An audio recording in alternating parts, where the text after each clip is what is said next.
Laz böreği yapıyorum. Öncelikle bunun için muhallebimi yapacağım. Tencereme 3 su bardağı sütümü ekledikten sonra şekerimi ekliyorum. Ardından nişastasını,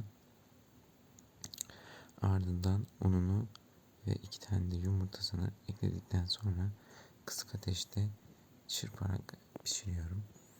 Bu arada tatlımın şerbetinin içinde bir su bardağı şeker ve bir su bardağından biraz fazla su koyup kaynamaya bırakıyorum. Bundan sonra tatlı piştikten sonra üzerine şerbet olarak kullanacağım. Şerbetimi karıştırıyorum ve kaynaması için ateşe bırakıyorum. Kaynamış olan muhallebinin içine tereyağı ve şekerli vanilini atıp karıştırıyorum. Ardından 200 gram tereyağı eritiyorum ve üzerine sıvı yağ ekleyip karıştırıyorum.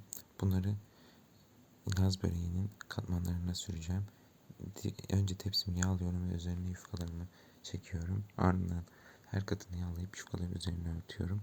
Tam ortasına geldiğinde muhallebimi de koyuyorum ve üzerine tekrardan katını devam ediyorum. Bitirdikten sonra kesiyorum ve üzerine de yağlayıp fırına atıyorum. Muhallebim bu arada oldu. Limonla sıkıyorum, karıştırıyorum ve soğumaya bırakıyorum. Ardından Laz böreğim çıkıyor. Böyle bir görüntü aldım. Birazını şerbetliyorum. Birazını da şerbetlemeden bırakıyorum.